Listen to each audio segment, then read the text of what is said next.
Welcome back to another episode of the Marketing Millennials podcast. Today's episode is with Matt Kerbel, the guy leading global brand strategy at Turo, aka the Airbnb for cars. We talked about the stuff a lot of us skip, like why soft skills matter more because we're in the age of AI now, how to run a smart test and learn brand campaign, and the underrated fundamentals that still work today in marketing. This episode is a must listen. It was a great conversation with Matt, and I'm excited for you all to listen. Let's jump in.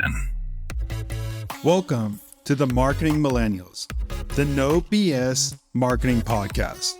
I'm Daniel Murray, and join me for unfiltered conversations with the brains behind marketing's coolest companies. The one request I tell our guests, stories or it didn't happen.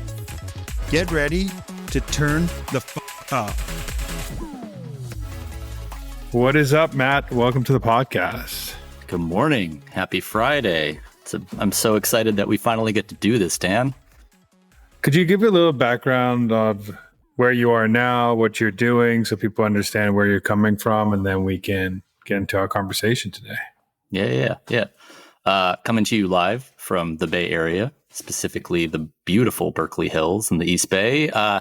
By day, I lead global brand strategy for Turo, which, for any of you who don't know, is the world's largest car sharing marketplace like Airbnb, but instead of places, we do cars.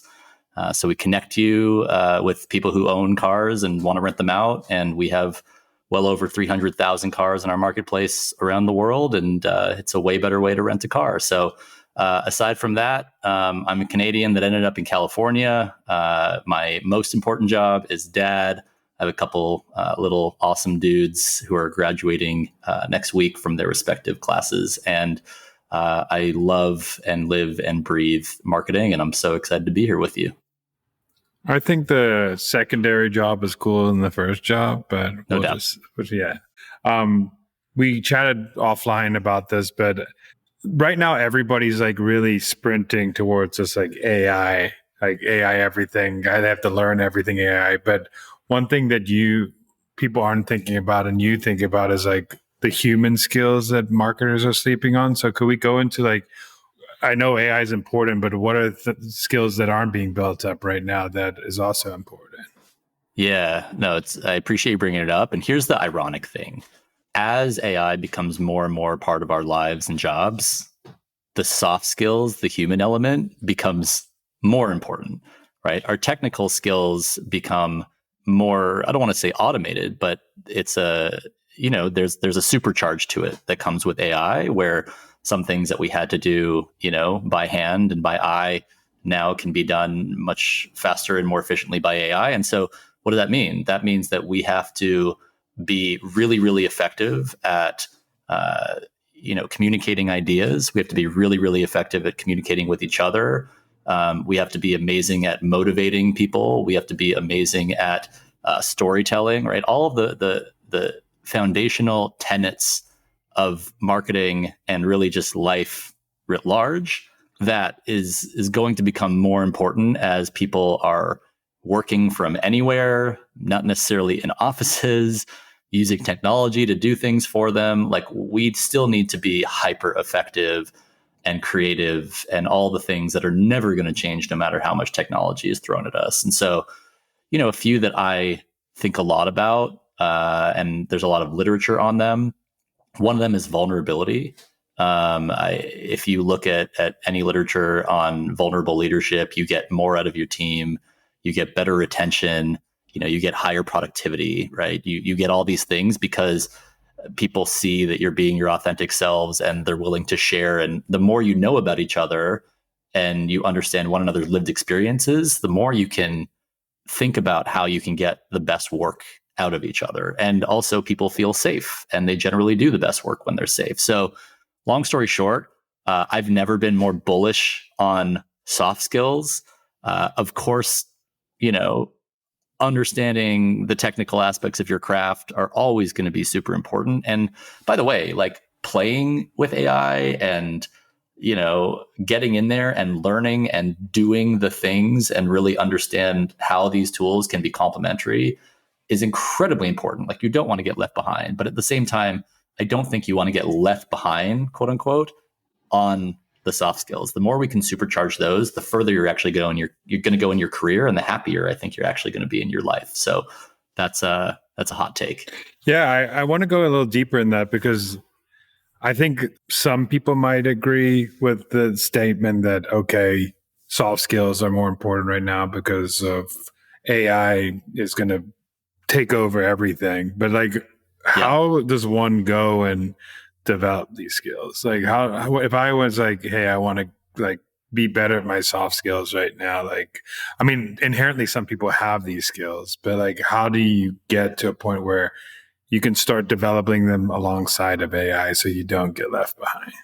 Yeah, I think it's one of the great mysteries for me. Two things that I say that go largely uncovered in school growing up is basic financial literacy and soft skills, like two things that are incredibly important to the welfare and success and satisfaction in our lives. This is the exact reason why actually Jeffrey Colon and I started a soft skills sort of coaching program called Everything Else, because it's literally everything else you never learned in school or on the job.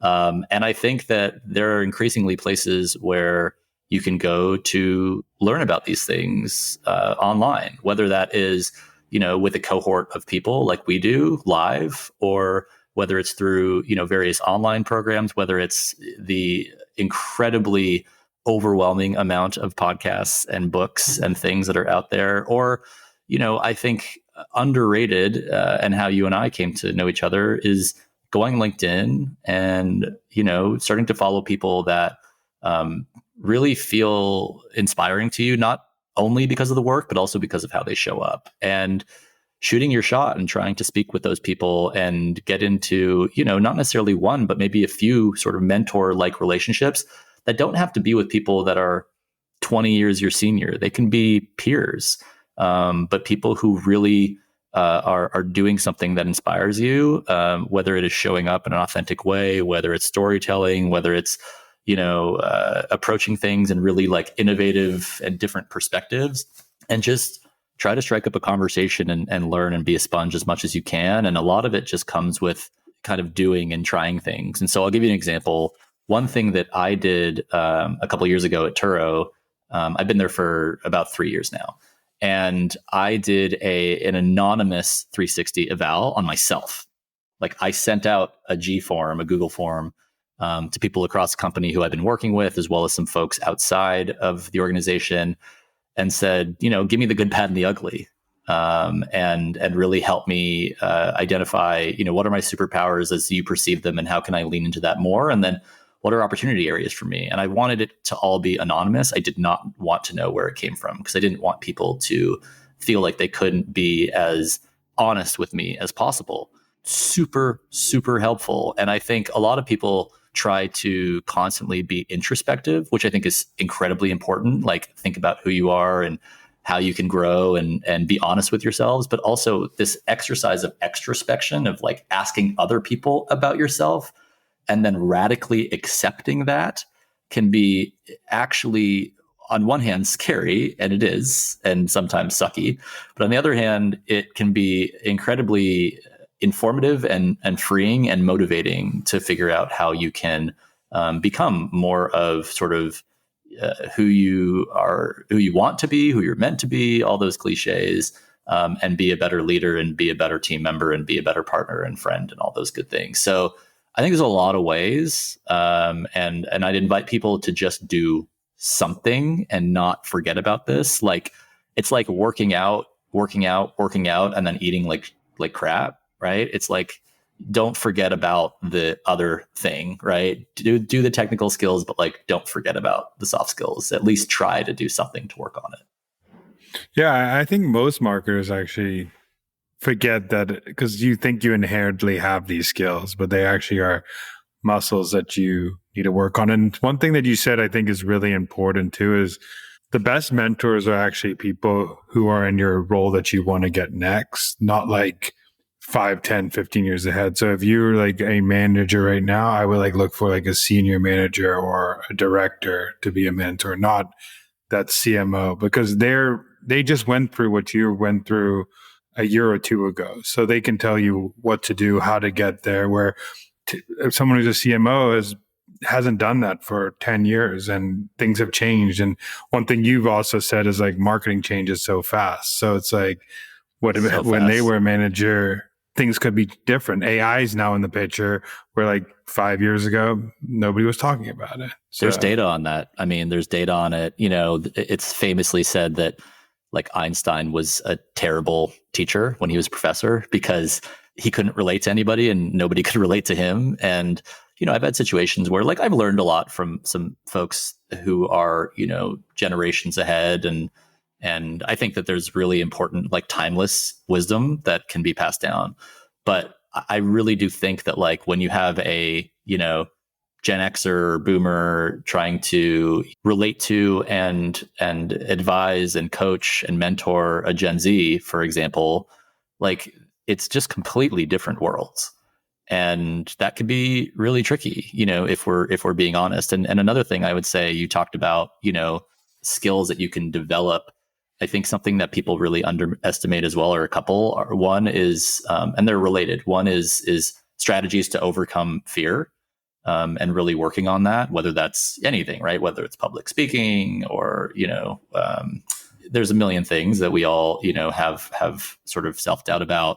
And the other is actually working on your confidence. And again, I nerd out in this stuff. There's a lot of literature that actually connects confidence to the perception of competence, you know? And so you may have incredible data and this awesome narrative that you've put together, but then it really depends on how you deliver it, right? And ultimately that delivery, that confident delivery can break through so much more if you're just, you know, kind of in on yourself and you don't feel confident because of who's in the room or the quantity of people, or, you know, this is your first time doing something like this. And so how can you practice confidence in safe spaces, right? Can you find people that you can practice in front of who you know and love, and when they'll give you honest feedback? You know, can you, you know, start to write out your thoughts and really think through the narrative before you go into the room?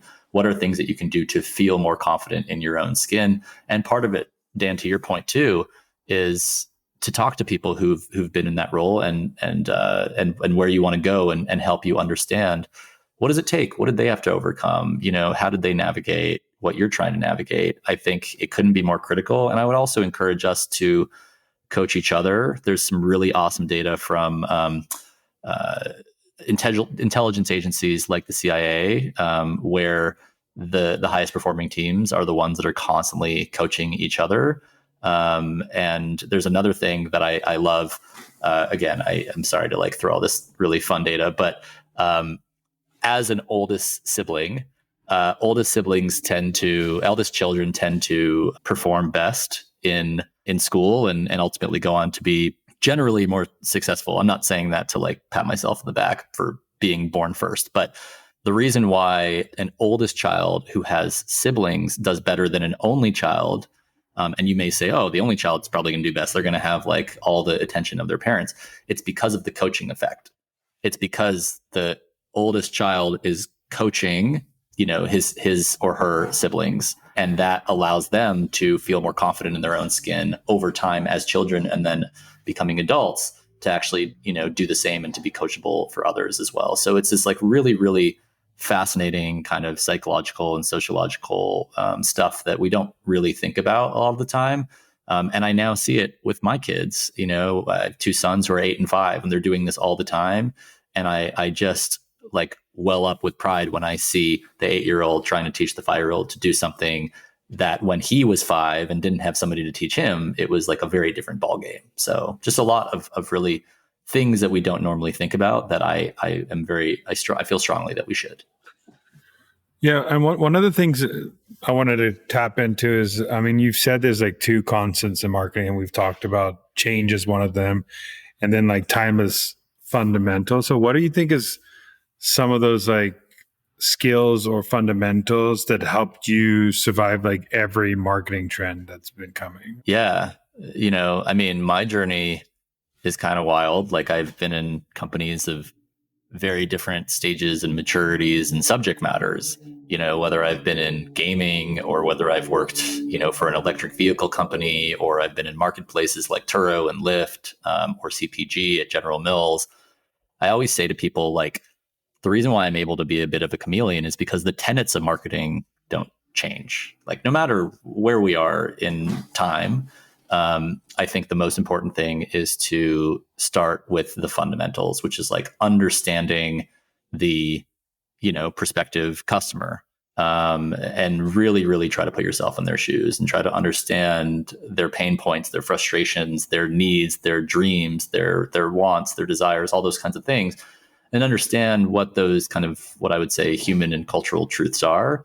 And then think about the brand and think about the company and think about the truths, the amazing things that the company does uniquely that are very hard, if not impossible, for rivals to replicate, and then connect the dots. And you're only going to do that if you come from a place of research and empathy. And I learned that as a CPG marketer at General Mills, these like training grounds where they really think, insight first. But I really, really do believe it. And as I've gone to smaller companies, I like to say I kind of come in and put sort of structure around chaos, because I come with this sort of, framework mindset of thinking about research and insights being the foundation of everything. And, we talked about AI to start the conversation.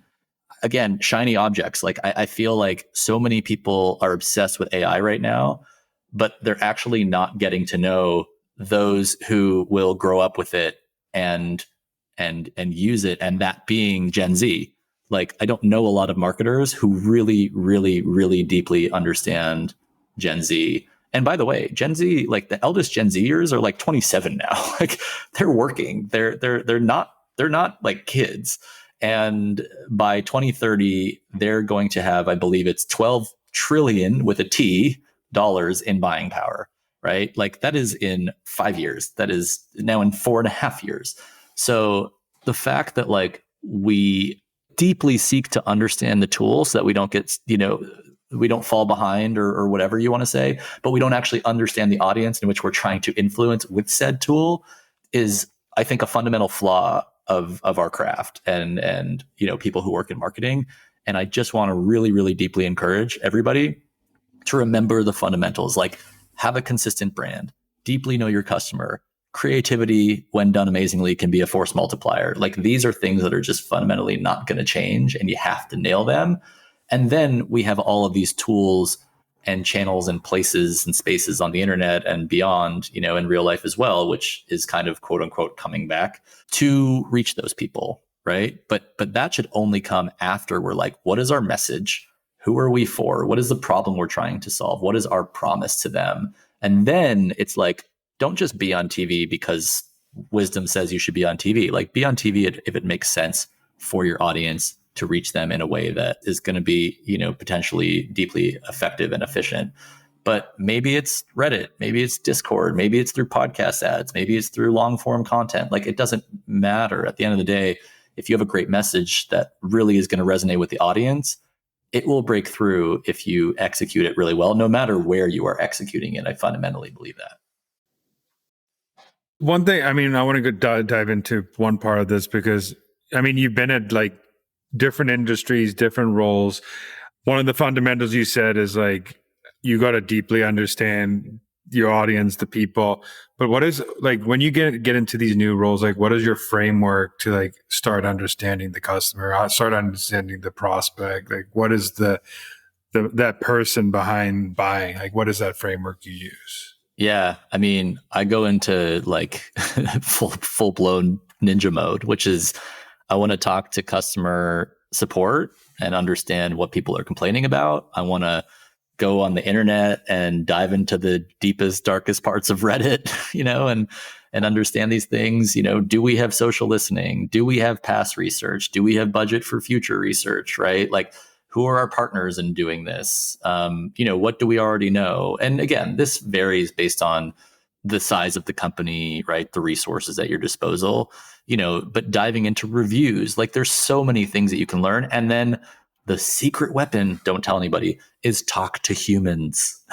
Like, go and talk to them, get on the phone, write them. I saw a post yesterday from the CEO of 1-800-GOT-JUNK.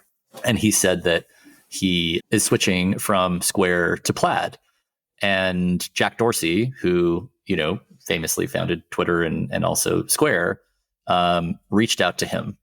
And the guy was like, whoa, Jack Dorsey's reaching out to me. Like, okay, that's awesome. I wonder if he's going to try to win back my business. And apparently Jack was just like, look, like, we'd love for you to come back, but I actually just want to understand why you're switching and just listen. And I thought that was fantastic. And I think that, that earns a fan of Jack for life from that, that leader. And maybe they will go back, but at the end of the day, there's so much that can be learned by just asking questions and listening. And also, if you know principles of communication, body language is obviously like the biggest indicator of how people actually feel about something. And so being able to like talk to them, see how they express their body language, hear the intonation of their voice, and actually speak to humans, could not be more important. So I think that like there's a million ways to do it when you get into a new company. And I just strongly encourage people to get started, because it will lead to aha moments, or the way somebody says something that you've been stewing on, and it just becomes this light bulb of like, oh my goodness, like that's like, yes, like what you just said is what this brand needs to be about, or what this moment for this brand needs to be about. And then you start to go into, mad scientist mode and figure out all the ways in which you can bring that to life with your crew. So, I think it's so important. And then, look, like, to the extent that you can leverage tools like AI to supercharge research, there's so many efficient, less expensive, faster ways to do research than ever. And so you don't even need a lot of resources. Like, and by the way, I think that some traditional methods of research are super outdated. Like, if you go into a normal room focus group, like, there's going to be people that are influencing, others, right, by being bigger or having a stronger perspective, and then other people don't want to speak up. And there's a lot of tools these days that help avoid that sort of, biased groupthink, or what they call the hippo, which is the highest paid person in the room or whatever. So I just encourage people to come from a place of like research and understanding before they try to sprint and say, how can I like growth hack the algo? Yeah. I mean, what you just said about, doing what you said, like talking to customers, going in the deep depth of the internet, what AI is just doing for you now is like, you could take those 30 conversations, download all those threads of Reddit people are talking about, yes, and then put it into AI and help it analyze the data that you're still doing research, but the AI can help you get to a point of what are the common words these people are using, what phrases stick out, what are some common pain points. You just use it to like supercharge being more human, not the other way around. Like, that's what I would do, is like, when people come into like send me emails or reply to things, or even on these podcasts, I take the podcast and say, like, what are the common things that these marketing leaders are saying? Like, what are the pain points? And I put it in AI and I'm also have my bias and my learnings that I think are common too, but I want to compare it and contrast against, and I couldn't do that before. Before it would have taken me hours and hours to come through transcripts. And so now that's why what makes AI great is like, it could take what you're doing already as a human and just 10x what you're doing as a marketer. And then you can focus on the things that really matter. And that's the, at least at this point, the best way to use it. Right.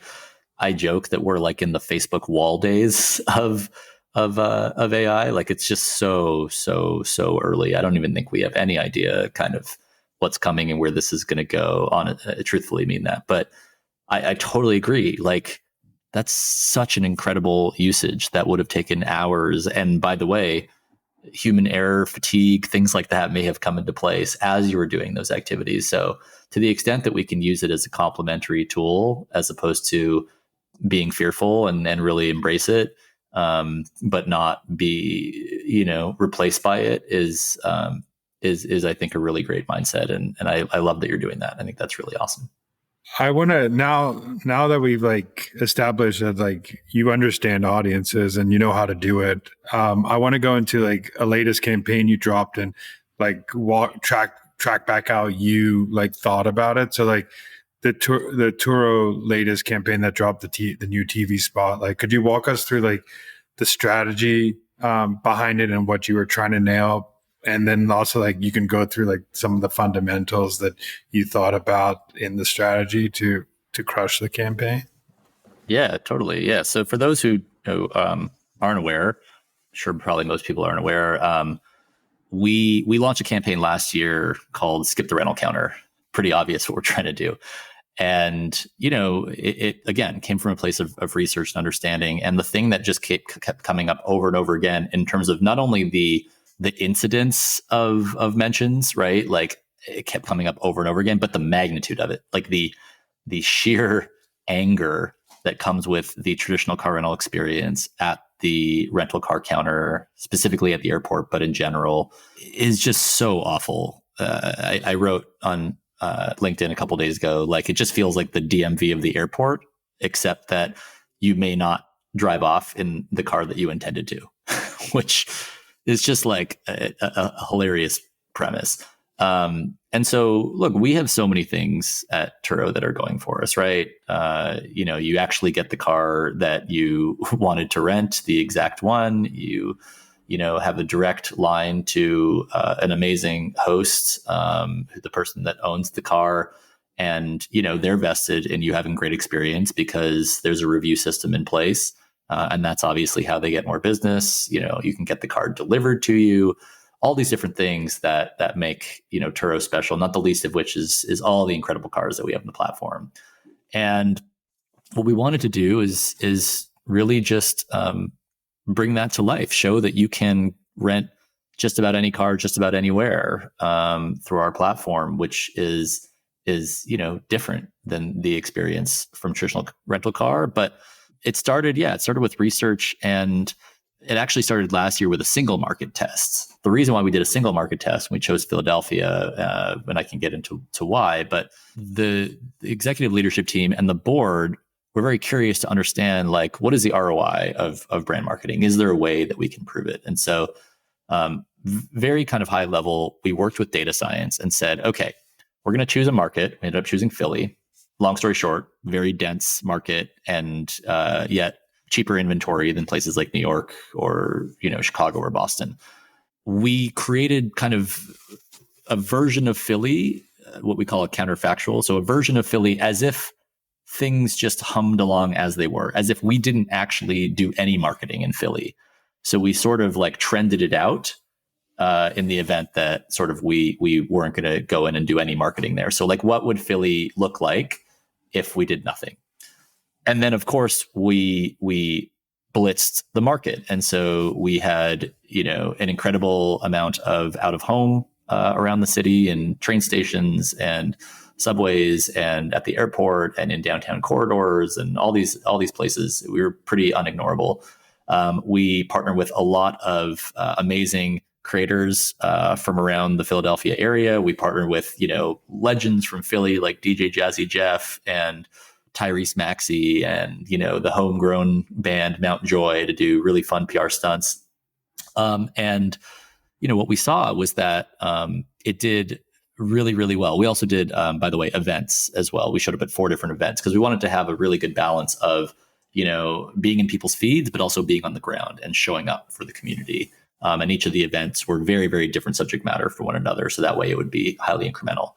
And, at first what we saw was the upper funnel metrics change. So strong awareness, consideration of Turo and booking intent and things like that, went up.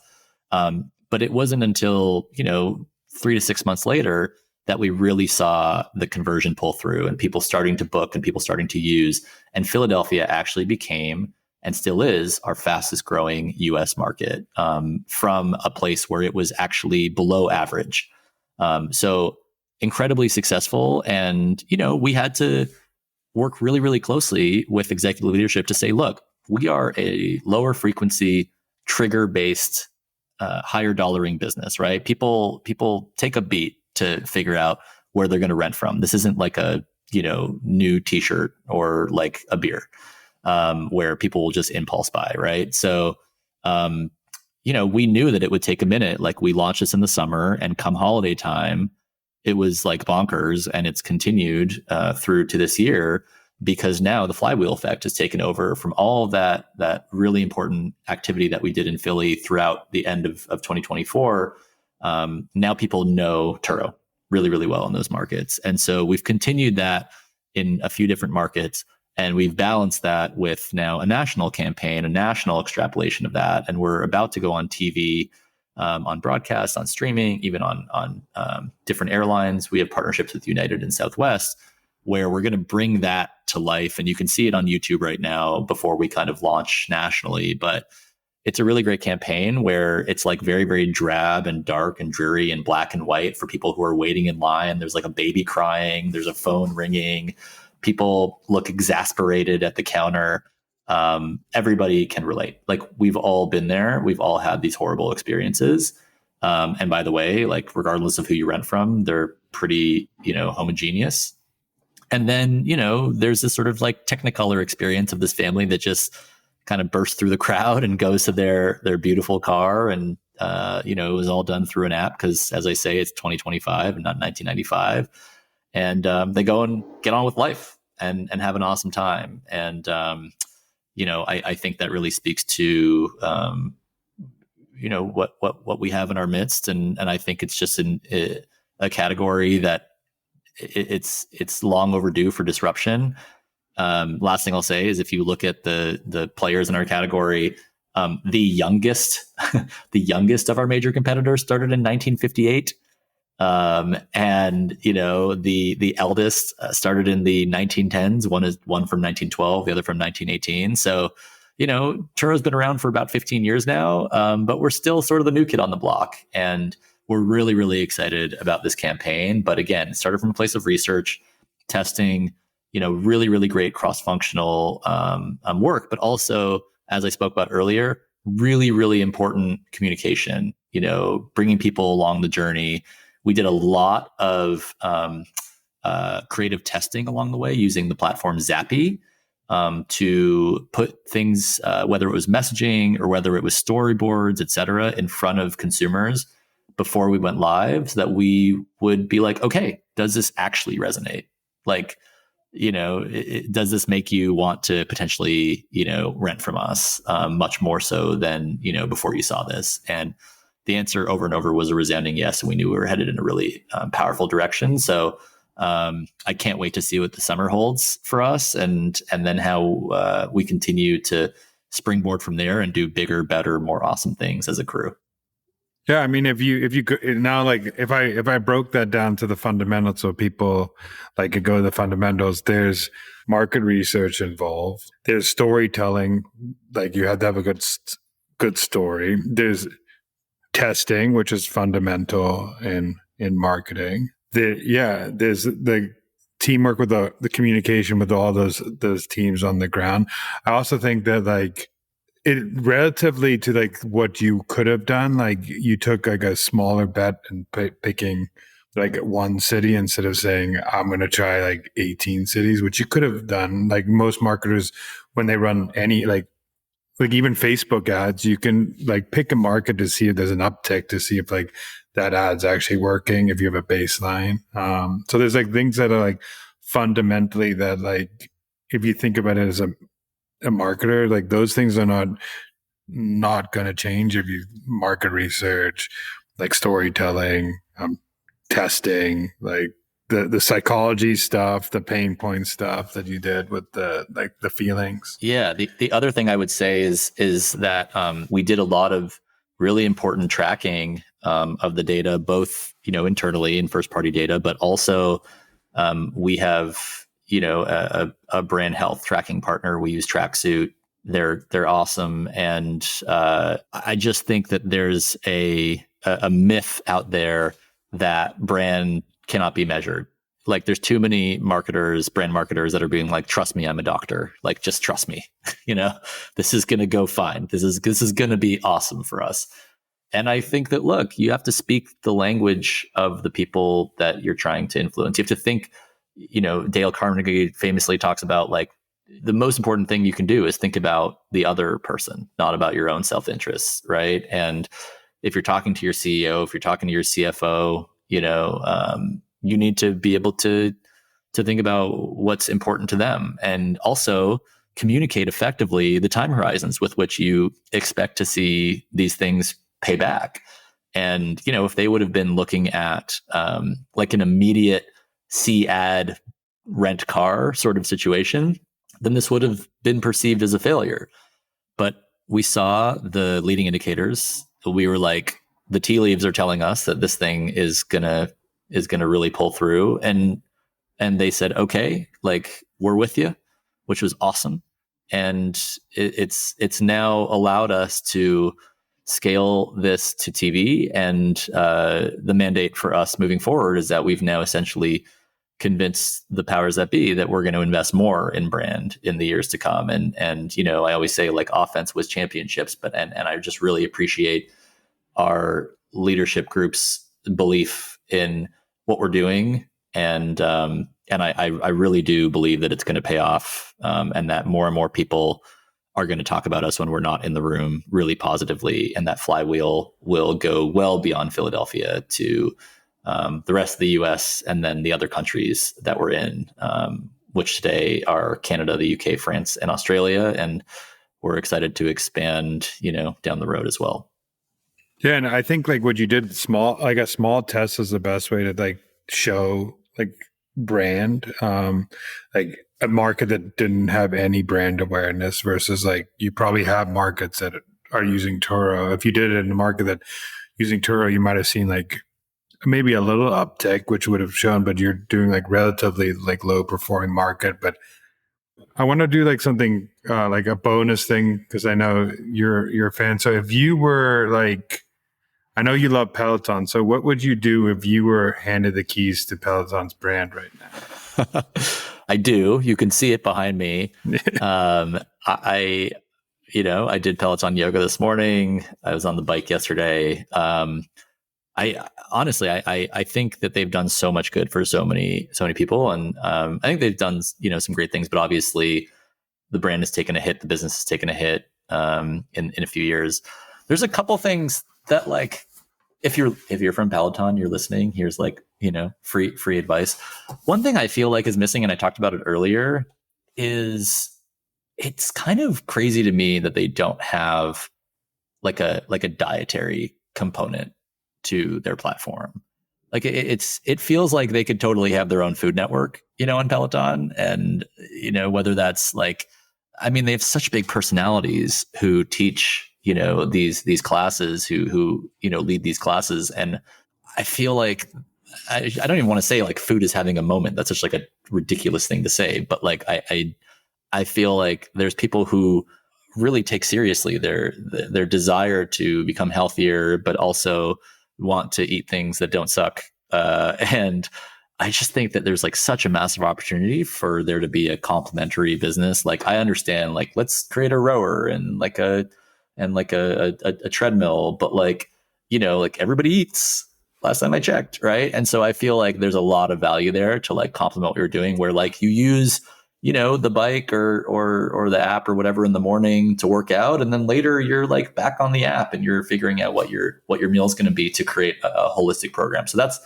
that's one that I think could be awesome. And I think could be quite believable given like the ethos of the brand. And like you could have a community of people sharing recipes because it's such a massive community across the globe. Like that's one that I would think about. The other one is actually like, I appreciate that at the advertising level, they show their community but I feel like there's got to be so many like characters and stories across the community.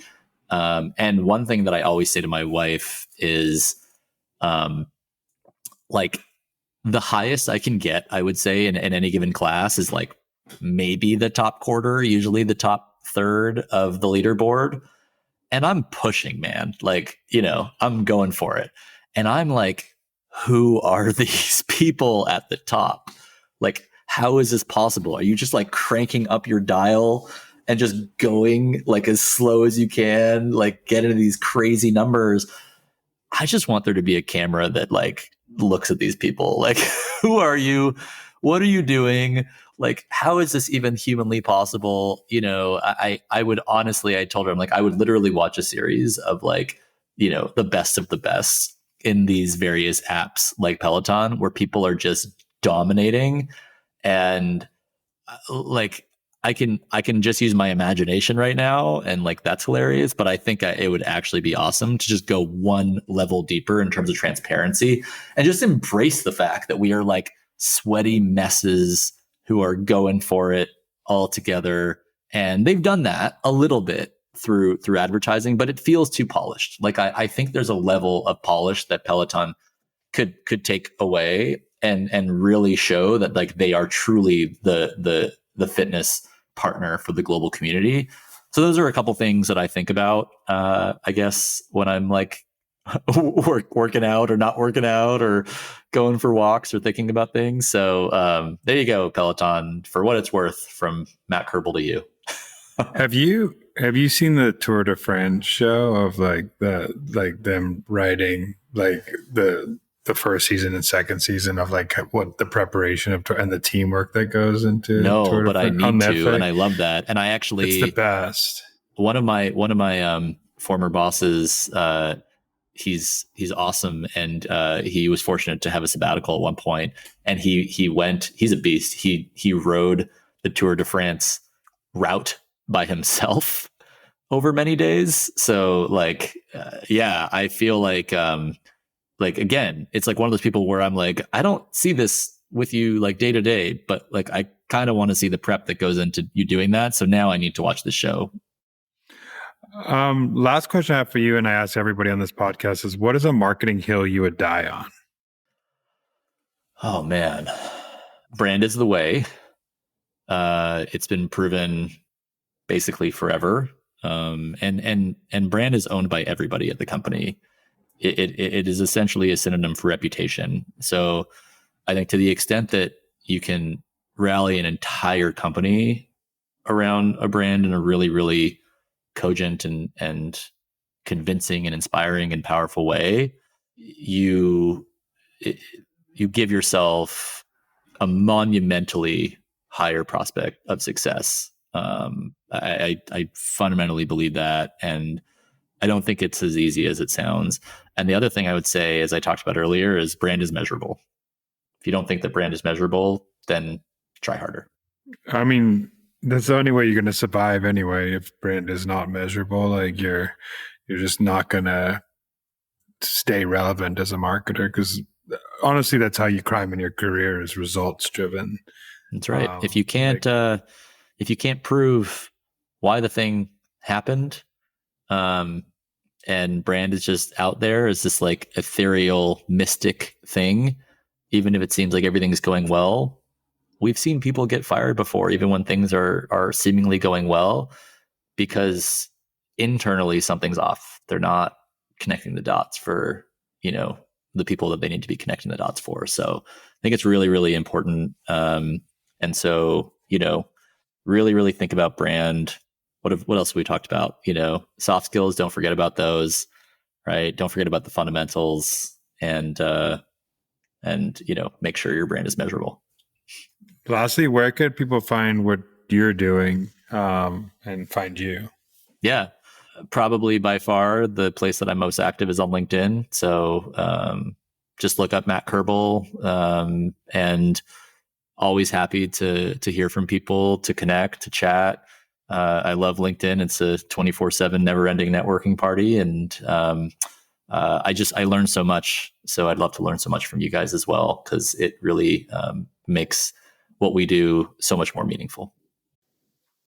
Well, thank you so much for coming on. I love the ideas of Peloton, your campaign.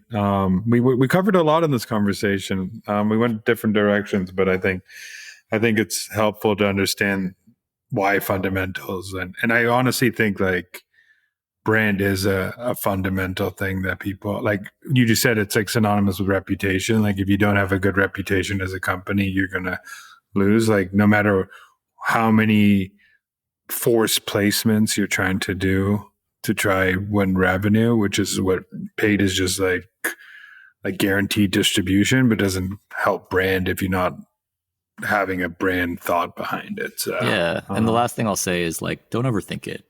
Like, what do we know? We know that like people want to be happy, people want to be entertained, people want to be informed, people want to learn about things that have value to them in their lives, right? And they want currency. They want to be able to tell other people about awesome things and do those things that I just said for others. So don't overthink it. Like figure out what your way to present these things are, and just try.